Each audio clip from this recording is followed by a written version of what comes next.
제가 찬양은 그러면 여러분은 예배의 꽃입니다. 이렇게 말씀해 주시면 되겠습니다. 찬양은 예배의 꽃입니다. 아멘. 여러분 위대한 성가를 많이 작곡한 조셉 하이든 하루는 어떤 사람이 물었습니다. 그렇게 훌륭한 음악을 지어내는 영감은 어디서 씁니까? 그래서 하이든은 나는 기도할 때마다 하나님은 내 삶의 주인이십니다. 하나님이 내게 지혜를 주셔서 아름다운 음악을 작곡하게 되면 이 음악을 주님 앞에 드릴 것입니다. 라는 기도를 드립니다라고 대답했습니다. 그의 곡 가운데 천지창조라는 유명한 곡이 있습니다. 이 곡이 비엔나에서 공연되던 날 하이든은 몹시 몸이 아팠습니다. 그래서 그는 환자의 몸으로 뒤에 앉아 공연을 지켜봐야 했습니다. 연주가 끝났을 때 수많은 사람들이 일어나서 지휘자에게 박수를 보냈습니다.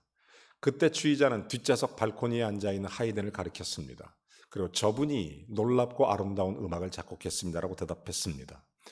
모든 사람이 고개를 돌려 하이든을 바라보고 일제히 박수를 칩니다. 그러자 하이든은 박수를 중단시키고 이렇게 말합니다. 여러분 잘 아는 이야기 이해하죠? 아니요, 나는 아무것도 아닙니다. 이 모든 것은 하늘로부터 내려온 것입니다. 하나님께서 지혜를 주셨습니다. 그분께만 영광을 돌리십시오. 영광을 나에게 돌리지 말고 하나님께 돌리는 것, 여러분 이것이 찬양입니다. 찬양은 하나님께 영광을 돌리는 것. 여러분 오라토리오 천지창조에 관하여 이런 얘기가 있어요. 핸델의 오라토리오를 감상하던 하이든이 너무 은혜를 받습니다. 그래서 집에 돌아가서 마침 무명의 시인이 쓴 천지창조라는 시를 받아들고 그 시가 너무 감동적이어서 그 시를 붙잡고 하이든이 저녁에 집에서 신실하게 하나님 앞에 기도하게 됩니다. 매일 무릎을 꿇고 하나님 능력 주십시오. 천지를 창조하신 하나님, 나에게 이것을 작곡할 수 있는 능력을 주십시오. 그렇게 만들어진 것이 그 유명한 천지창조라는 그런 노래입니다. 우리가 아는 것처럼 시온성과 같은 교회, 그의 영광 한없다, 찬송가 245장, 그것도 역시 요셉 하이든이 작곡한 노래입니다. 여러분 진정한 찬양의 대상이 누구인지를 분명히 알고 있는 것입니다. 여러분 하나님 영광만 받으시옵소서. 모든 찬양이 하나님께 올려지는 것, 찬양은 하나님께 올려지는 것입니다.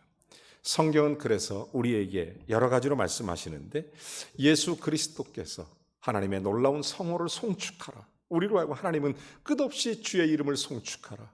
주의 이름을 송축하라. 찬양하라. 예배해라. 계속 성경은 우리에게 말씀해 주고 있습니다. 제가 성경 구절을 몇 개 쭉 같이 읽어보고 말씀을 계속 이어가겠습니다. 시편 8편 1편은 이렇게 말합니다.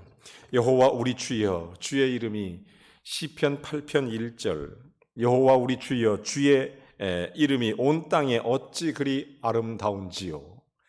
주의 영광이 하늘을 덮었나이다. 48장 10절 시편 이렇게 말합니다. 여호와의 이름에 주의 이름이 찬송도 땅끝까지 미쳤으며 주의 오른손에는 정의가 충만하였도다. 시편 72편 10절은 이렇게 말합니다. 그 영화로운 이름을 영원히 찬송할지어다. 온 땅이 그의 영광이 충만할지어다. 아멘 아멘. 시편 145편은 이렇게 말합니다. 내가 날마다 주를 송축하며 영원히 주의 이름을 송축하리이다. 여러분 하나님의 이름을 통해서 우리가 하나님과 우리와의 관계를 알 수 있고 하나님이 우리에게 허락하신 놀라운 은혜, 이 속성, 이걸 통해서 하나님과의 관계 속에 우리가 찬양해야 된다는 것을 분명하게 말씀해 주고 있는 것입니다. 여러분 하나님의 이름을 송축하는 거예요. 날마다 주를 송축하라. 날마다 여호와를 송축하라. 제가 구약 성경에 기록된 대표적인 여호와의 이름을 통해서 이스라엘 백성들과 하나님의 사람들이 송축했던 그들의 고백에 대해서 말씀을 드려보겠습니다. 특별히 가장 중요한 것은 하나님의 이름에는 그 속성이 계시되어 있습니다. 그분의 성호 속에 하나님의 거룩하심과 그의 계시가 들어있어요. 여러분 하나님의 이름을 제가 대표적으로 5개만 얘기하죠. 구약성경 첫째는 엘로힘입니다. 엘이 원래 복수형이에요. 그러니까 성부, 성자, 성령을 가리키는 것입니다. 하나님, 엘이 무슨 뜻이냐면 우리에게 구체적으로 위대하고 전능한 두려운 자라는 뜻입니다. 여러분 특별히 성경에 2700번 이상 기록된 것이 바로 엘로힘입니다. 하나님은 전능하시다. 하나님 위대하시다. 전능하신 하나님 엘로힘 성경에 2700번 기록되어 있어요. 여러분 창세기 17장 1절에도 하나님의 놀라운 전능하심을 얘기합니다. 아브라함이 99세 때 여호와께서 아브라함 나타나서 그에게 이르시되 나는 전능한 하나님이라. 여호와 이름으로 나타나신 그 하나님, 나는 전능한 엘로힘입니다. 엘로힘. 성부 성자 성령의 하나님 엘로힘, 너는 내 앞에서 완전히 행하라. 두 번째로 대표적으로 많이 나오는 게 엘샤다이입니다. 엘샤다이. 여러분 잘 아시는 위대한 영광스러운 그런 뜻입니다. 이 샤다이라는 말은 구약 성경에 48번 나옵니다. 이 말은 무슨 얘기냐면 전지전능한 공급하는 하나님이라는 뜻입니다. 이 샤다이가 적가슴이라는 뜻이에요. 그래서 마치 아브라함에게 이삭이 태어날 것을 약속하였을 때 아브라함이 하나님께 뭐라고 대답하면 나는 이제 그런 능력이 없고 내 안에도 경수가 끊어졌는데, 그때 하나님 하시는 말씀이 나는 전능하신 엘샤다이의 하나님이다. 그러니까 내 아내의 몸에서 젖이 나와서 그 내 아내의 젖을 먹고 아이가 자라라. 바꿔 말하면 내 아내를 통해서 아이가 나오리라. 그게 엘샤다이입니다. 엘샤다이 48번 나옵니다. 전지전능하신 하나님. 또 여호와 라파라고 일컬어지는 여호와 로페의 하나님, 여호와 로페. 자, 이르시되 너희가 너희 하나님 나 여호와의 말을 들어 순종하고 내가 보기에 의를 행하며 내 계명에 귀를 기울이며 내 모든 규례를 지키면 내가 애굽 사람에게 내린 모든 질병 중 하나라도 너희에게 내리지 아니하리니 나는 너희를 치료하는 여호와이니라. 하나님은 우리에게 이렇게 분명하게 송축해야 될, 찬양해야 될 이유를 말씀해주고 있습니다. 그 이유가 여호와 로페, 여러분 여호와 라파, 바로 그거예요. 네 번째가 여호와 카데시입니다. 여호와 카데시. 너희는 스스로 깨끗하게 거룩할지어다. 나는 너희의 하나님 여호와이니라. 하나님의 거룩함, 구별된 그것을 의미하게 되는 것입니다. 다섯 번째, 여호와 로하, 로이라고 부르죠. 여호와 로하, 원래 로이라고 그러는데 이 다윗의 시죠. 여호와는 나의 목자시 내가 부족하며 그는 나를 푸른 초장에 누이시고 나를 쉴 만한 물가로 인도하시고 언제나 생명가로 나를 책임지시는 여호와 로이, 여호와 로하, 이런 뜻입니다. 나를 건져주시는 하나님. 여러분 그런가 하면 여호와 짜트케노라고 했어요. 여호와 짜트케노. 이 말은 여호와 하나님 우리의 의란 뜻입니다. 우리의 의. 하나님은 나의 의시다. 예레미야 23장은 말합니다. 여호와의 말씀이니라. 보라 때가 이르리니 내가 다윗에게 한 의로운 가지를 일으킬 것이라.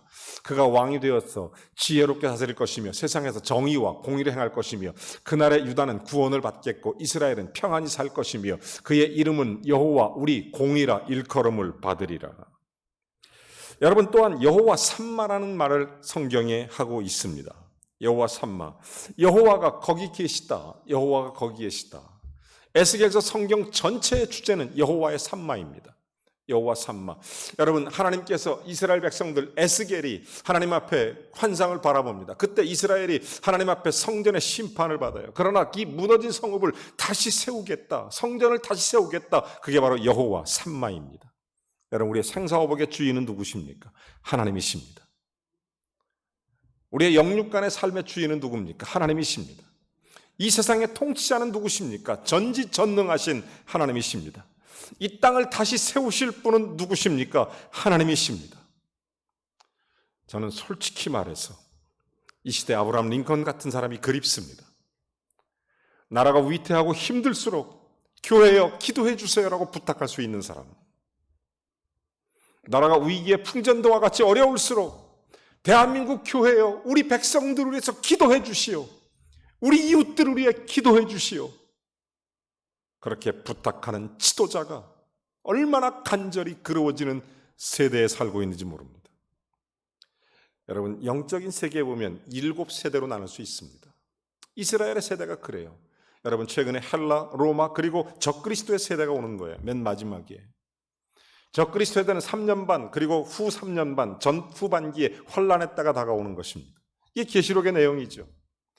여러분 정말 이 시대에 우리가 해야 될 것이 무엇입니까? 성경에서 여호와를 찾으라는 것입니다. 성경은 우리로 하여금 이 시대에 정말로 해야 될 것이 있으면 하나님을 구하는 거예요. 하나님을 구하는 거예요. 여호와 삼마를 세우는 것입니다. 하나님을 세워가는 거예요. 이스라엘 백성들이 다시 예루살렘을 세우는, 예루살렘 성벽을 세우는 환상을 바라봤던 이 에스겔. 그래서 하나님께서 이렇게 말씀하시는 겁니다. 에스겔에게 나는 여호와 삼마이니라. 예루살렘 성을 회복시키는 자이니라. 여호와 삼마. 사랑하는 여러분, 하나님께서 새 언약을 맺으실 것을 약속하시면서 하셨던 말씀, 여호와 삼마. 너무너무 기가 막혀요. 여러분, 우리가 정말 하나님을 찬양해야 되는, 하나님은 그런 분이십니다. 우리의 찬양은 하나님이 받으십니다. 사람 들으라고 하는 게 아니에요. 자, 이제 찬양에 대해서 좀 포괄적이고 폭넓게, 짧은 시간이지만 좀 깊이 있게 배워보도록 하겠습니다.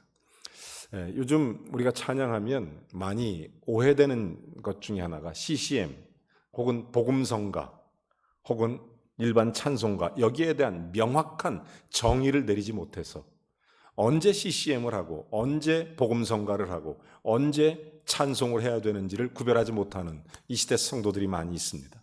그래서 여러분들이 CCM이 뭔지, 또 복음성가가 뭔지, 찬송이 무엇인지, 어느 예배 시에 어떤 노래들이 불려져야 되는지, 이런 거에 대해서도 예배 요소, 찬양과 경배 가운데 이걸 정확히 배워가는 시간이 됐으면 좋겠습니다. 여러분, CCM이라는 건 뭐냐면 이 Contemporary Christian Music이라는 뜻입니다. Contemporary Christian Music, 그것을 약자로 앞자를 따서 CCM이라고 부르게 된 것입니다. 여러분, CCM의 기원이 그렇게 오래되지 않았어요. CCM 만들어진 것은 CCM의 어떤 그 원산지라고 하면 미국입니다. 미국. 특별히 과거의 컨트리송 팝 뮤직의 거장들이나 또 팝 뮤직에 관심 있는 사람들이 그 당시 히피족, 히피 문화나 또 세속 문화에 만족을 느끼지 못하는 젊은이들이 하나님 앞에 돌아와서 주께 영광 돌리기 위해서 만들어진 노래가 CCM이 시작입니다. 여러분, 그래서 CCM 매거진이 1978년도에 생기게 됩니다. 이때는 얼마나 이 CCM의 영향력이 커지냐면 여러분 잘 아는 빌보드 차트에 일반 가요의 차트와 CCM 차트가 동시에 따로 순서를 매겨서 발표가 되는 정도였습니다. 지금도 CCM 차트가 있습니다. 미국 빌보드 차트에는. 그 정도로 CCM은 그래요. 그러니까 CCM이 이렇게 1970년대 이제 예수운동 젊은이들에 의해서 CCM이라는 용어가 만들어지게 되는 겁니다. Contemporary, CCM이라는 용어. 만들어지게 된 거예요. 그래서 이런 기독교 대중음악의 어떤 상업적 기대와 이해가 맞물려지면서 이것이 폭발적으로 성장하게 되는 게 CCM의 내용입니다. 자, 1960, 70년대, 그래서 미국의 젊은이들이 자신의 스타일대로 기독교 정신을 담은 노래를 부르기 시작했던 것입니다. 그래서 기존의 가스펠송보다 좀 더 다양하게, 기존의 가스펠송보다 좀 더 어떤 불신자들에게 그 영향력을 더 깊이, 더 가까이 미치게 하기 위해서 접근하는 방식이 CCM이었습니다. 자, 복음성가는 말 그대로 복음성가인 것처럼 예수 그리스도의 귀한 복음의 메시지를 자기의 삶의 간증으로 녹여내는 그런 찬양이 복음성가라면 CCM은 철저히 대상이 불신자들입니다. 타켓이. 그래서 불신자들을 향해서 부르는 노래가 된 거예요. 그래서 이런 반문화운동, 안식과 해답을 깨달지 못했던 젊은이들을 향해서 이제 교회가 그들에게 메시지를 던진 게 그 컨템포러리, 그 CCM이에요. CCM, 크리스찬 뮤직이라는. 그래서 그런 것을 만들어서 이제 보내게 됐던 것입니다. 오늘날 많은 젊은이들 사이에 CCM이라는 용어가 자주 오르내리고 있습니다. 그래서 기독교 세계관을 바탕으로 한 현대적 기독교 대중음악을 CCM이라고 말하는 것입니다. CCM은 핵심이 두 가지 형태예요. 하나는 수직적인 관계, 수평적 관계입니다. 여러분, 모든 찬양이 마찬가지로 먼저 수직적 관계가 바로 돼야 됩니다. 하나님과의 관계가 바로 돼야 돼요. 그래서 신자와 하나님과 일대역 수직적 관계의 삶 속에서 거기서 존재하는 예배음악.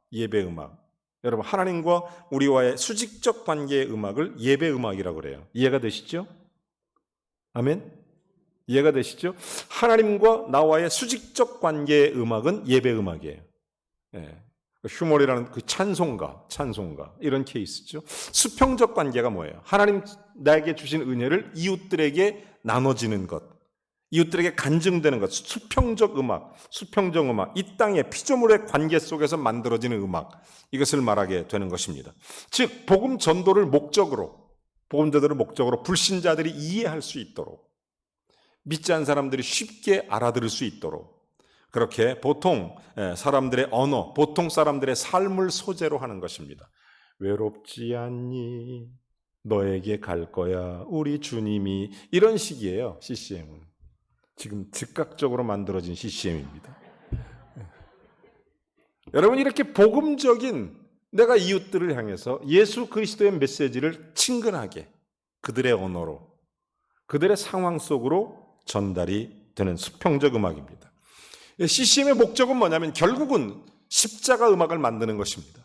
수평적인 음악 속에서 수직적인 음악을 바라볼 수 있도록. 그래서 통로 역할을 하는 게 CCM이에요. 자, 여러분, 그렇다면 CCM과 예배 음악을 구별할 수 있어야 됩니다. CCM과 예배 음악은 달라요. 예배 음악은 다릅니다. 일반적으로 공식 예배의 찬양은 CCM과 구별을 해서 생각해야 되는 것입니다. 여러분, 예배 찬양은 삼위일체 되신 하나님께 정말 그 하나님의 성품, 하나님의 역사, 이것을 찬송하는 구체적인 주제를 반영하는 것입니다. 그러니까 예배 찬양의 구체적인 주제가 하나님의 성품, 하나님의 역사, 하나님의 받으실 만한 영광스러운 주제들로 선정되어 그렇게 하나님께 향해지는 수직적 음악이 예배 음악이에요. 예배 음악. 찬송하지 않습니까? 그러므로 기독교적 음악이라고 해서 어떤 CCM이든 예배용 찬양으로 선택해 부르는 것은 우리가 상당히 지양해야 할 바입니다. 상당히 조심해야 되고 그 CCM의 내용과 또 CCM의 목적을 잘 구별해야 돼요. 만약 불신자 초청 예배나 혹은 이웃들을 향한 예배가 있을 때 목적과 타깃이 하나님을 향한 것이 아니라 수평적인 관계라면 어떻게 그들을 수직적으로 만들기 위해서 CCM을 부를 수는 있을 거예요. 그러나 공적인 예배에 철저히 하나님을 향할 때는 CCM은 지양해야 할 것입니다. CCM의 목적과 내용이 분명히 뭔지 아시겠죠? 아시겠죠? 예. 물론 신나요, 어떤 때는. 알기 쉬운 언어, 또 쉬운 또 신나는 리듬. 원래 그 기원 자체가 팝이나 하비메탈에서 오는 거기 때문에 CCM은 찬양의 자체가 그 당시 히피 문화 속에서 만들어진 그런 찬양이기 때문에 신나요. 굉장히 락 음악 같이. 그 당시 CCM 찬양 가수들은 대부분 락 음악이었습니다. 락 가수들이었어요. 자, 좋은 점이 있어요. 그러나 예배 음악으로 사용하는 것에는 신중을 기해야 된다. 이걸 여러분이 꼭 알고 있어야 됩니다. 하나님께 드리는 예배는 너무 시끄럽거나 사람의 감성을 자극하는 예배가 아닙니다.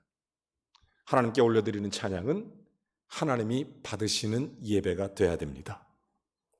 찬양은 하나님 받으시는 것. 자, 그래서 CCM의 긍정적인 시각으로 봐야 돼요. 왜 긍정적으로 봐야 되느냐?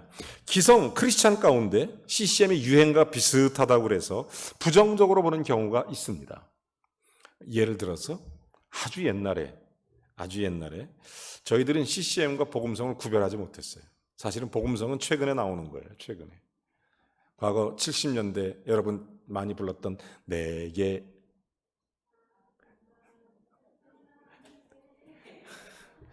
여러분 이렇게 해서 굉장히 친근하게 우리 곁에 다가오고 알아듣기 쉽고 신나고 드럼을 치고 전자기타를 치고 빵빠를 울리고 그러면 옛날 성도님들을 적응을 못하셨습니다. 적응을 못했어요. 하지마. 그렇지만 청년들은 모임에서 열심히 불렀습니다. 청년들 예배에서. 또한 어디 놀러 가서도 열심히 수련회 가서도 부르고 얼마나 여러분 정말 이런 퇴폐적 가사나 몸짓으로 흔드는 게 아니라 정말 우리의 신앙이나 삶이 우리 이웃들에게 드러나기 원하는 그들의 삶의 모습으로 다가가서 아주 따뜻하게 대표적인 CCM이 유행가 속에도 있죠. 예를 들어서 여러분 윤복 씨가 불렀던 여러분 같은 노래 이런 거 단어 한두 개만 바꾸면 찬송가가 되는 거 노사연 씨가 불렀던 만남 뭐 이런 거 한두 개 제목만 바꾸면 찬송가 같이 변하는 거 그 CCM이에요. 대표적인 그런 모델들입니다. CCM에 대한 비판도 있어요. 비슷한 텍스트, 그래서 민간이 듣기에 뻔한 리듬으로 만들어 하나님을 경배하는 정신이 흐려진다. 자, 이렇게 해서 CCM 비판하는 경우도 있습니다. 자, 그렇기 때문에 우리는 자신에 맞는 취향의 CCM을 선택할 수 있어야 됩니다. 나에게 은혜가 되고 하나님을 바라보게 할 수 있다면 그런 CCM을 불러도 돼요. 근데 어떤 CCM은 내 신경을 자극하고 불쾌하게 만들고 하나님을 저렇게까지 표현하나, 이럴 때 부담스러우면 안 하시면 됩니다. 다만 CCM의 목적을 아셨으니까 예배 찬양과 CCM이 다르다는 것을 분명히 알 수 있어야 됩니다. 자, 이런 기본적인 전제를 가지고 이제 예배 찬양 속으로 들어가 보겠습니다. 자, 시편 100편 1절부터 5절까지를 읽어보겠습니다. 시편 100편 1절부터 5절까지 말씀 같이 한번 읽어볼까요? 자, 시작. 온 땅이여 여호와께 즐거운 찬송을 부를지어다. 기쁨으로 여호와를 섬기며 노래하면서 그의 앞에 나아갈지어다. 여호와가 우리 하나님이신 줄 너희는 알지어다. 그는 우리를 지으신 자시요 우리는 그의 것이니 그의 백성이요 그의 기르시는 양이로다. 감사함으로 그의 문에 들어가며 찬송함으로 그의 궁정에 들어가서 그에게 감사하며 그의 이름을 송축할지어다. 여호와는 선하시니 그의 인자하심이 영원하고 그의 성실하심이 대대에 이르리로다. 아멘. 자, 여러분 여기에 보면 시편 100편의 제목을 어떻게 소개하고 있습니까? 감사의 시예요. 여러분 시편 95편부터 시편 100편까지 이 내용이 찬양하는 일련의 어떤 신정시, 하나님께 영광을 돌리고 찬양을 올려드립니다. 이런 신정시예요. 95편부터 100편까지. 그 100편 중에 그 6편의 시편 중에 마지막 결론 부분에 해당하는 것이 시편 100편입니다. 자, 그러니까 감사제를 드릴 때 사용하는 감사 예배 사역을 보여주는 것입니다. 감사 예배를 보여주는 거예요. 자, 그래서 이 시편 100편의 제목은 감사의 시입니다. 계속해서 하나님께 찬양을 드리려면 기본적으로 그러므로 어떤 자세를 가져야 합니까?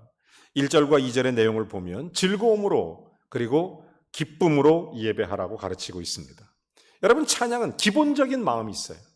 즐거움. 왜죠? 하나님이 나에게 행하신 일에 대한 하나님께 대한 감사의 표현이고 고백입니다. 여러분 찬송은 인격적이 돼야 돼요. 하나님의 은혜를 깨달은 자가 찬양할 수 있어요. 감사할 수 있습니다. 그래서 감사로 주를 영화롭게 할 수 있으며 감사로 주를 송축할 수 있으며 찬송으로 그렇게 감사 찬양하게 되는 것입니다. 여러분 우리가 본문은 하나님의 기쁨으로 하나님을 섬기라고 말해주고 있는 겁니다. 기쁨으로 하나님을 섬겨라. 받은 바 은혜와 축복을 기억하면서 즐거움으로 기쁨으로 하나님을 찬송해라 이렇게 가르칩니다. 자, 3번 2절에 보면 우리가 하나님 앞에 나아갈 때 어떻게 나아가라고 말했습니까? 하나님 앞에 노래하면서 나아가라는 것입니다. 노래하면서. 여러분 노래는 인간의 가장 자연스러운 감정의 외적 표현입니다. 노래는 많은 분들이 즐거움이 있으면 자연스럽게 노래가 나옵니다. 노래가. 그래서 창조주 하나님을 향한 감사의 사모함, 이 사모함. 그래서 하나님 앞에 나아갈 때는 노래하면서 나오라는 거예요. 어떤 노래를 부르겠습니까? 하나님께 가면서. 무슨 노래 하겠어요? 여호와를 찬송하라는 거죠. 그러면서 계속 4절에서는 하나님의 성전에서 부르는 노래를 구체적으로 지정한 단어들이 있습니다. 첫 번째가 감사합니다. 감사함으로 그 문에 들어갔다고 말했습니다. 이 감사하는 마음은 예배의 문을 여는 열쇠입니다. 여러분 꼭 기억하십시오. 예배는 하나님과 나와의 깊은 만남입니다. 예수 그리스도의 은혜로 구속함을 얻은 우리가 내 생명을 구원하신 하나님께 그리고 내 생사화복을 주관하시는 그 여호와 하나님께 하나님의 은혜에 대한 진실한 마음의 신령과 진정으로 감사의 고백을 드리는 것이 예배입니다. 하나님께 그렇게 고백하는 거예요. 그러므로 감사는 예배의 문을 여는 열쇠입니다. 성경은 그래서 감사로 그 문에 들어가며 여호와의 궁정으로 들어갈지어다라고 말하는 것입니다. 자, 두 번째 어떻게 하나님 앞에 나아가느냐? 찬송으로 나가라는 것입니다. 찬송. 이 찬송함으로 궁정에 들어간다고 그랬습니다. 여러분 찬송을 많이 하시기 바랍니다. 요즘에는 마스크 쓰고 찬송도 조그맣게 부르라고 그래서 여러분 답답하고 힘드시죠? 집에 있을 때는 창문 열어놓고 마음껏 찬송하십시오. 찬송. 연습도 좀 많이 하고 혼자 이렇게 비말 튀지 않게 연습도 하고 혼자 있을 때 이렇게 찬송을 많이 하십시오. 이 찬송함으로 나가는 거예요. 세 번째, 송축함으로 나가라. 송축함으로. 하나님을 송축한다는 것은 하나님을 기뻐하고 기념한다는 의미입니다. 축복이 아니고 송축이에요. 송축. 송축함으로 나가는 거예요. 하나님을 기뻐하고 하나님을 영화롭게 하고 하나님께 찬송하고. 자, 그리고 4번 문제입니다. 찬양의 대상이신 하나님과 찬양을 드리는 우리는 서로 어떤 관계입니까? 자, 첫째로 지으신 그분, 3절 말씀해 보면 나를 지으신 누구죠? 나는 그의 것이다. 그리고 나는 그의 백성이며 그의 기르시는 양과 같다. 하나님과 나와의 관계는 그런 관계입니다. 여러분, 우리는 하나님의 손에 붙들려 있는 하나님의 자녀가 되는 권세를 얻으신 줄로 믿습니다. 찬양의 대상은 하나님이십니다. 찬양의 대상은 하나님이에요. 세상에서 제일 속상한 게 뭐냐면 요즘 인터넷 댓글 보니까 교회가 예배 좀 멈추면 안 되냐, 이럴 때 폐쇄하면 안 되냐, 목사들은 먹사다, 목사가 돈을 너무 밝혀서 헌금 거들라고 예배하냐. 세상에 그런 무식한 인간들을 어떻게 일일이 대해야 되나 내 속으로 많이 괴롭기도 하지만, 물론 무지해서 그렇다고 이해하고 주님의 아픈 마음으로 긍휼히 여기며 그들을 위해서 기도하지 않을 수 없었어요. 하나님, 우리가 예배하는 것은 하나님의 이름을 송축하며 감사함으로 찬송하며 나가며 날 구원하신 하나님께 영광을 돌리기 위해서 예배하는 것인데, 정말 하나님 앞에서 그렇게 하나님을 모독할 수 있을까? 그렇게 주님을 모독할 수 있을까? 하나님이 얼마나 마음 아플까?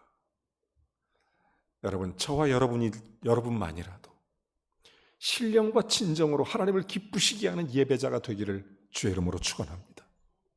진심으로 감사함으로 주께 나가고, 진심으로 찬송함으로 나가고, 진심으로 여호와를 송축하며 하나님께 나아가고.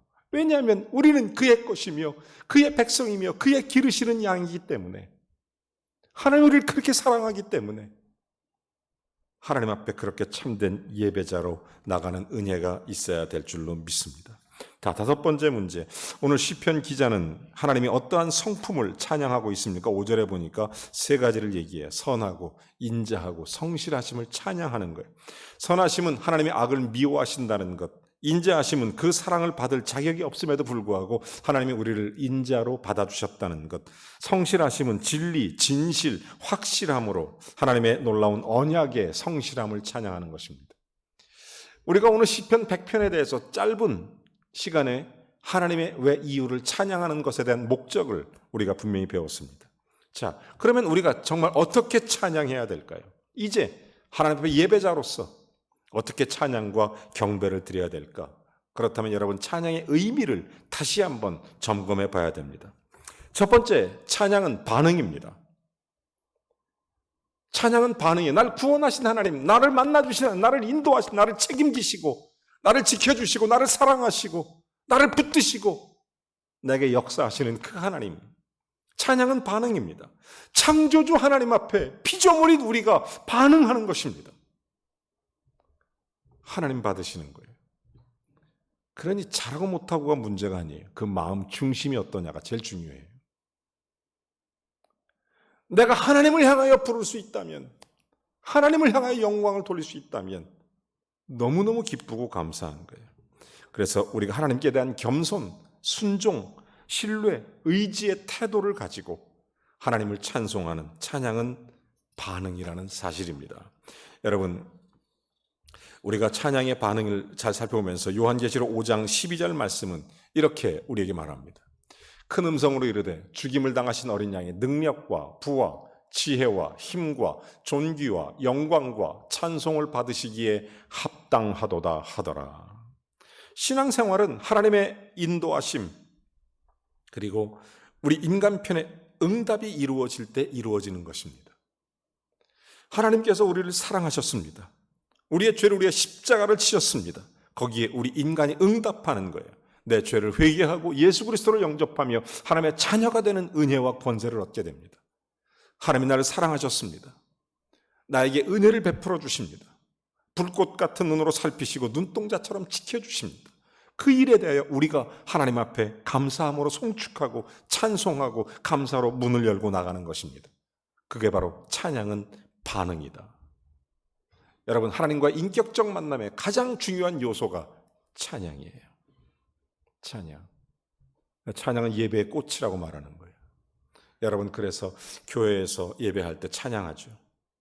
심사숙고해서 곡을 선정하고 기도로 준비하고 연습하고 그 의미를 되새기고, 이 찬양을 부를 때 성도들의 받을 감격과 은혜, 단순히 아름답고 감정의 동요 이 정도로만 느끼는 그런 찬양이 아니라 우리가 부르는 찬양이 하나님께 영화롭게 상달되는 것, 주의 은혜 속에 인격적으로 반응하는 것, 그 찬양이 되도록 계속 노력하고 기도하고 준비하고 진행하는 거예요. 여러분, 우리가 주일 예배 때 찬송을 부르죠. 그 찬송을 부를 때 그냥 생각나는 대로 막 쓰는 게 아니에요. 기도하고 준비하고 연구하고 말씀과 연합해서 하나님께 어떻게 반응해야 되는지, 그래서 선정하고 선곡하고, 그리고 그것을 일주일 내내 불러가면서, 그리고 기도하고 함께하고 이러는 거예요.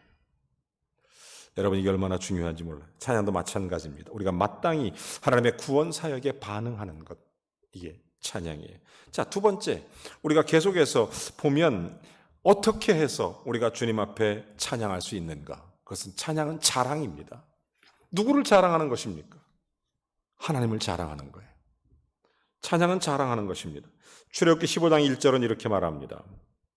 이때 모세와 이스라엘 자손이 이 노래로 여호와께 노래하니 일렀을 때 내가 여호와를 찬송하리니 그는 높고 영화로우심이요 말과 그 탄자를 바다에 던지셨음이니라. 여러분, 찬양을 뜻하는 히브리어의 대표적인 단어가 뭐냐면 힐랄이라는 뜻입니다. 힐랄. 이게 무슨 얘기냐면 칭찬한다, 자랑한다, 이런 의미를 갖고 있어요. 그러니까 단순히 노래를 부르는 그런 차원이 아니라 상대방을 높이는 것입니다. 찬양은 하나님을 높이는 행동이 된다는 얘기예요. 찬송하십시오. 찬송 시간에 입을 다물고 있으면 저는 분명히 믿습니다. 이건 정말로 내가 확실하게 믿는데, 찬송할 때 우리가 하나님 앞에 진정한 고백이 없으면 하나님이 싫어할 것 같아요. 찬송은 자랑입니다. 가끔 보면 우리 교회는 그런 사람이 없는데, 제가 다른 교회 유튜브 인터넷 예배를 좀 이렇게 시청하다 보니까 어떤 사람들은 100명 중에 99명이 입을 벌려 찬양하는데 한 명이 가고 있더라고. 속으로 생각했어요. 저 사람은 예수를 믿지 않거나 아니면 신천지일 것이다. 이렇게. 여러분, 정말로 우리가 하나님은 찬양한다는 건 자랑하는 거예요. 주님을 자랑할 수 있어야 돼. 얼마나 자랑할 수 있습니까? 제가요, 그전엔 저도 이럴 줄 몰랐어요. 저도 나름대로 냉정하고 이성적인 사람이라고 생각했는데 가끔 이런 생각이 들 때가 있어요. 자식은 부모의 자존심이다, 이런 얘기 있지 않습니까? 흔하게. 나는 평생 자식 자랑 안 하고 살 줄 알았어요. 그냥 속으로만 생각하고 말 줄 알았어요. 근데 나도 모르게 딸내미가 신발 사주니까 그게 그렇게 기분이 좋아갖고 이걸 자랑하고 싶어갖고 얼마나 기분 좋은지 말도 못해요. 난 안 그럴 줄 알았어요. 하물며 날 구원하신 하나님, 여호와 하나님을 자랑할 수 있다는 게 얼마나 축복이고 얼마나 감사인지 모릅니다. 여러분, 역대상 16장 4절에 보면 이렇게 말해주고 있습니다. 어떤 단어보다도 많이 쓴 단어인데 구약 성경에 여호와를 찬양하며 하나님을 자랑한다는 뜻의 의미가 99번 기록되어져 있습니다. 자, 또 레위 사람을 세워 여호와의 궤 앞에 섬기며 이스라엘 하나님을 칭송하고 감사하며 찬양하게 하였으니, 하나님을 높이라는 거예요. 하나님을 드러내라는 거예요. 자랑하라. 레위 사람을 시켜서 일부러. 자, 시편 113편 2절은 이렇게 말합니다. 해 돋는 데서부터 해 지는 데까지 여호와의 이름이 찬양을 받으시리로다. 해 뜨는 데부터 해 지는 데까지 그 이름 찬양 받으리 랄랄라 할렐루야. 여호와의 모든 종들아 주 이름 찬양해. 이제부터 영원까지 주 이름 찬송할지로다. 너무 좋아요. 너무 좋아요. 여러분 정말로 하나님을 자랑하는 거예요. 하나님을 자랑하는 것. 여러분 시편 119편 164절은 이렇게 말합니다. 주의 의로운 규례를 인하여 내가 하루 7번씩 주를 찬양하나이다. 하나님 자랑한다는 거예요. 이게 찬양은 반응입니다. 두 번째, 찬양은 자랑하는 것입니다. 여러분 하나님 앞에서 세 번째, 찬양은 사명입니다. 사명. 이사야 43장 21절은 우리에게 이렇게 말씀해 주고 있습니다. 자, 이 백성은 내가 나를 위하여 지었나니 나를 찬송하게 하려 함이니라. 여러분 예수 믿는 사람은 하나님을 찬송하게 돼 있어요. 여러분 찬양은 신앙인의 본분입니다. 베드로전서 2장 9절 여러분 잘 알죠? 오직 너희는 택하신 족속이요 왕같은 제사장이요 거룩한 나라요 그의 소유된 백성이니 이는 너희를 어두운 데서 불러내어 그의 기이한 빛에 들어가게 하신 자의 그 다음에 뭐죠? 아름다운 덕을 선포하게 하려 하심이니라. 여기서 아름다운 덕을 선전하게 하려 하심이라. 이것은 우리의 교회 또한 우리의 구원, 우리 개개인의 하나님의 계획의 단면을 보는 것입니다. 우리의 계획의 단면이 하나님께 우리를 향한. 그러니까 성경은 분명히 말합니다. 하나님의 이름을 송축하고 찬송하라고 우리에게 그렇게 지으셨다는 분명한 목적을 설명해 주고 있어요. 여러분 에베소서 1장 11절 12절에 보면 이렇게 계속 말합니다. 자, 모든 일을 그의 마음대로 원대로 역사하시는 자의 뜻을 따라 우리가 예정을 입어 그 앞에서 기업이 되었으니 이는 그리스도 안에서 전부터 바라던 우리로 그의 영광의 찬송이 되게 하려 하심이니라. 계속해서 에베소서 1장 13절과 14절은 이렇게 말합니다. 그 안에서 너희도 진리의 말씀 곧 너희의 구원의 복음을 듣고 그 안에서 또한 믿어 약속의 성령으로 인치심을 받았으니 이는 우리의 기업의 보증이 되사 얻으신 것을 구속하시고 그의 영광을 찬미하게 하려 하심이니라. 여러분 하나님을 자랑하게 하는 것, 그 다음에 하나님 앞에 반응하는 것, 그리고 하나님을 찬송하고 그의 목적을 이루는 찬송은 사명이라는 것입니다. 기억하십시오. 찬송은 반응이다. 하나님께 대한 감사와 찬송과 고백이에요. 사랑하는 여러분, 이사야 43장에도 보면 하나님께서 이스라엘 백성들에게 새 일을 행하실 것을 말해주고 있습니다. 나의 찬송을 부르게 하려 함이니라. 자, 그렇다면 이 찬양은 어떻게 불러야 될까요? 어떻게? 첫 번째는 노래로 찬양하라는 것입니다. 시편 28편 7절입니다. 같이 읽어볼까요? 시편 28편 7절 시작.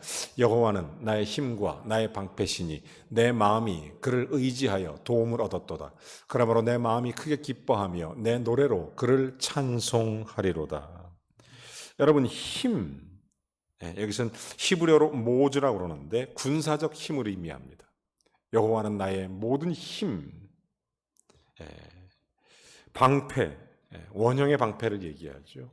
내가 그를 의지하여 도움을 얻었도다. 어떻게? 찬양은 노래로 부르는 거예요. 노래로. 여러분 주님 앞에 노래로 찬양하시기 바랍니다. 두 번째, 지혜로 그리고 시로 찬양하는 것입니다. 시편 47편 7절은 이렇게 말합니다. 하나님은 온 땅의 왕이심이라 지혜의 시로 찬송할지어다. 지혜로운 시, 찬송을 그렇게 부르는 거예요. 자, 시간 관계상 제가 좀 설명하지 않고 세 번째, 입술로 시편 63편 3절입니다. 뭐라고 되어 있어요? 주의 인자가 생명보다 나음으로 내 입술이 주를 찬양하며. 주님 앞에 입술로 찬양하는 거예요. 입을 벌려요. 입을 벌리고 찬송하세요. 여러분 마스크 썼더라도 주님은 속 사람을 보시기 때문에 여러분 입을 벌렸는지 안 벌렸는지 저는 모르지만 주님은 아십니다. 찬송할 때 입을 벌리세요. 비말이 튀어나갈 정도로, 옆으로 새 나갈 정도로 할 필요는 없지만 그래도 입을 벌려서 조용히 찬양하세요. 네 번째, 악기로 찬양하는 겁니다. 시편 98편 5절은 말합니다. 수금으로 여호와를 찬양하며, 수금과 또 뭐예요? 우리에게 음성으로 노래할지니라. 가장 좋은 악기가 음성이죠. 음성. 그렇죠? 그래서 소리로, 악기로 찬양하게 되는 것입니다. 구약 성경에 200번 이상 악기에 대한 이야기가 나와요. 대표적으로 이제 관악기, 현악기, 타악기 이 세 가지가 구약 성경에 사용되는 찬양에 쓰이는 악기입니다. 여러분 현악기는 뭐였어요? 수금, 비파 이런 거죠. 이런 거. 심현금, 앙금, 시편에 나오는 그런 노래. 이거 다 현악기예요. 현악기. 이렇게 바이올린 같이 이렇게 하는 거. 관악기는 뭐가 있습니까? 양각나팔, 양악나팔, 또 은나팔, 또 퉁소, 피리 이런 건 관악기죠. 타악기가 뭐예요? 수금, 소고 이런 거예요. 수금, 소고 이런 거 치는 거 이렇게 소고 같은 거 이런 거죠. 자, 이렇게 해서 악기로 찬양하라. 다섯 번째, 우리의 심령으로 찬양해라. 심령으로. 시편 108편 3절은 이렇게 말합니다. 1절은 말합니다. 자, 하나님이여 내 마음이 정하였사오니 내가 노래하며 나의 마음을 다하여 찬양하려. 찬송은 심령으로 마음을 다해서. 여섯 번째, 손을 들고 찬양해라. 시편 134편 2절에 보면 말합니다. 자, 성소를 향하여 나의 손을 들고 여호와를 송축하라. 때때로 손을 들고 찬양하는 거예요. 일곱 번째, 춤추며 찬양하라. 시편 149편 3절입니다. 춤추며 그의 이름을 찬양하며 소고와 수금으로 그를 찬양할지어다. 자, 그렇다면 올바른 찬양의 자세는 어떻게 되느냐? 찬양과 관련된 구절들을 우리가 한번 잘 찾아봐야 돼요. 올바른 찬양의 자세, 시편 35편 28절에 보면 이렇게 기록되어 있습니다. 자, 우리 같이 읽어봅니다. 시편 35편 28절. 자, 시작. 나의 혀가 주의 의를 말하며 종일토록 주를 찬송하리이다. 자, 올바른 표현이에요. 구체적으로 나의 혀가 주의 의를 말하며 종일토록 주를 찬송한다. 우리의 찬양의 자세입니다. 두 번째, 시편 66편 2절은 말합니다. 그 이름을 영광을 찬양하고 영화롭게 찬송할지어다. 자, 세 번째, 우리에게 이렇게 말합니다. 71편 23절. 자, 내가 주를 찬양할 때에 나의 입술이 기뻐 외치며 주께서 속량하신 내 영혼이 즐거워하리이다. 자, 시편 96편 4절은 이렇게 말합니다. 여호와는 광대하시니 극진히 여호와는 위대하시니 지극히 극진히 찬양할 것이요 모든 신들보다 경외할 것이며. 또 시편 106편은 말합니다. 여호와 이스라엘 하나님을 영원부터 영원까지 찬양하며 알파와 오메가 되신 하나님을 찬양하는 거죠. 자, 그리고 시편 145편 3절은 말합니다. 여호와는 광대하시니 크게 찬양할지어다. 위대하심을 측량하지 못하니까. 일곱 번째, 새 노래로 여호와를 찬양하며 149편 1절. 사랑하는 성도 여러분, 하나님을 찬양하는 방법이에요, 이게.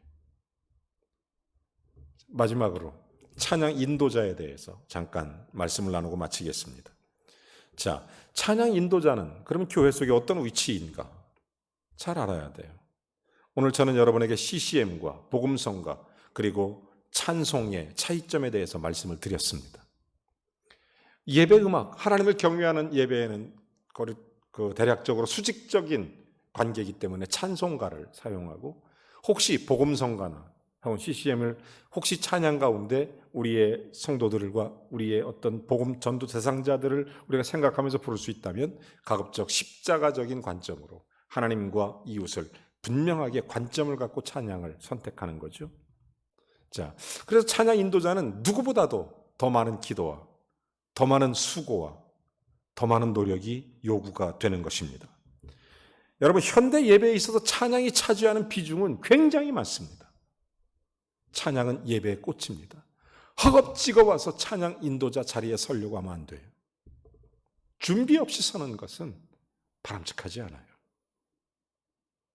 기도 없이 서는 것도 바람직하지 않아요. 적어도 찬양을 인도하는 사람은, 여러분, 우리가 매주 주일마다 찬양하는데 교회에서는 매주 토요일마다 기도하고 말씀을 공부하고 그리고 찬양을 연습하고 이렇게 쓰는 거예요. 그냥 안 씁니다. 그렇게 하고서 찬양을 인도해요. 우리가 주님 앞에 감사함으로 문을 열고 찬송함으로 주님 앞에 나아가며 송축함으로 주를 영화롭게 하는 것인데, 이제 그렇게 하고 주님 앞에 나가는데, 이렇게 찬양 인도자는 그렇게 중요하죠. 그래서 제일 중요한 게 첫째는 영성입니다. 영성. 음악의 재능도 중요하지만 올바른 영성을 구비하는 것이 제일 중요합니다. 여러분, 곡 선정부터 곡 인도까지 영성이 제일 중요해요. 영성. 어떤 목사님 그런 얘기 하더라고요. 찬양 인도자는 담임 목사보다 기도를 더 많이 해야 된다. 왜? 담임 목사는 하나님의 말씀을 받아서 그 말씀을 선포하는 그런 사명을 받은 직임이라면, 찬양 인도자는 많은 영혼이 함께 하늘의 문을 열어야 되기 때문이다. 참 은혜로운 말이었었어요. 영성이 제일 중요해요. 영성. 여러분, 영성과 함께 신학이 중요해요. 신학이. 찬양 인도자는. 왜냐하면 CCM과 복음성가와, 그래서 우리가 찬양의 목적과 방향을 전문화된 그런 관점을 가지고 그걸 정확하게 이해하고 정확하게 곡을 선정해서 이끌어가야 되기 때문에 영성은 그러므로 기도와 신학이 중요하다. 이런 노력을 기울여야 하는 것입니다. 찬양 인도자의 두 번째, 체험이 중요합니다. 체험. 여러분, 성도들이 하나님의 임재를 체험할 수 있도록 돕는 예배자입니다. 찬양 인도자는 반드시 찬양 중에 임재하시는 주님을 체험해야 돼요. 자기가 체험함도 없이 다른 사람의 찬양을 인도해서 무슨 체험이 있겠어요? 찬양 인도자는 체험이 필요합니다. 하나님께 더 많이 기도해야 돼요. 은사도 구하고 예배 때마다 성령의 감동이 있어야 되고 하나님의 만져주심이 있어야 됩니다. 그래서 찬양을 인도할 때 성령의 감동하심이, 그 모습이 드러나면 회중들은 은혜 받게 되어 있습니다. 하나님의 임재가 없는 찬양은 은혜가 안 돼요. 체험이 없는 사람은 은혜가 안 돼요. 가끔 보면 이제 우리 교회는 그래도 부목사님, 전사님들이 찬양 인도를 비교적 잘해요. 기도도 많이 하고 너무 감사해요. 근데 어떤 친구들, 우리 교회 말고 다른 교회도 어떨 때 슬쩍 보면 영성이 없어요. 찬양 인도자가. 기도도 안 해. 거기다가 영성이 없으면 기도라도 열심히 해야 되는데, 더 안타까운 건 체험이 없어요. 그러니까 밋밋하게 부르는 거야. 밋밋하게. 속에서 우러나는 하나님께서 우리의 심령과 정말 감동이 있는, 성령의 교통함이 있는 찬양을 불러야 되는데 그냥 노래 부르는 거예요. 그냥. 그렇게 할 것 같으면 MR 틀어놓고 내가 부르고 말지. 여러분, 찬송은 그렇게 하는 게 아니에요. 영성이 있어야 되고 체험이 있어야 돼요. 마지막 세 번째, 훈련이 있어야 됩니다. 여러분, 은혜로운 찬양 인도자가 되려면 훈련을 철저히 받아야 돼요. 훈련을. 말씀 연구와 기도 생활을 병행하는 훈련이 필요합니다. 그래서 항상 찬양단들은 큐티를 나눠요. 이렇게 주고받고 이렇게 매일 생활에 훈련이 돼야 돼요. 그렇게 찬양이 돼야 돼요. 그래서 영성과 신학이 없으면 교회가 방향 핀트를 잘못 잡게 되고, 체험이 없으면 감동이 없고, 훈련이 없으면 지속되질 않아요. 이것이 바로 찬양 사역이라고 말하게 되는 것입니다. 사랑하는 성도 여러분, 오늘 예배의 가장 중요한 요소 5가지 중에 찬양과 경배에 대해서 살펴봤습니다. 현재 교회에서 올려지고 있는 찬양의 내용들, 종류들, 구성들, 그리고 성경에 나타난 구약시대, 그리고 오늘날 시작시대, 그리고 우리들이 드리는 하나님과의 깊은 찬양의 체험, 하나님과의 만남, 인격적 반응, 하나님과의 깊은 교제 속으로 찬양의 의미를 정확히 알았습니다. 저는 지금까지 여러분에게 찬양의 의미에 대해서 설명했고, 찬양의 중요성에 대해서 설명했고, 그리고 구약의 찬양과 신약의 찬양과 초대교회와 한국교회의 찬양에 대해서 말씀을 드렸어요. 그리고 오늘은 찬양 예배의 가장 중요한 요소에 대해서, 예배 속의 가장 중요한 요소, 우리가 신약의 예배도 배웠고 구약의 예배도 배웠고 예배의 중요성도 배웠고 예배의 의미도 배웠고, 오늘은 예배의 요소 중에 첫 번째로 찬양과 경배에 대해서 함께 말씀을 나눴습니다. 사랑하는 여러분, 마지막으로 제가 하나만 부탁하고 마치죠. 저와 여러분 예배자가 됩시다. 신령과 진정으로 예배하는, 찬송으로 하늘의 문을 여는, 하나님을 찬양하고 여호와를 송축하고 하나님께 영광 돌리는 우리 모든 범일교회 성도들이 되시기를 주의 이름으로 축원합니다.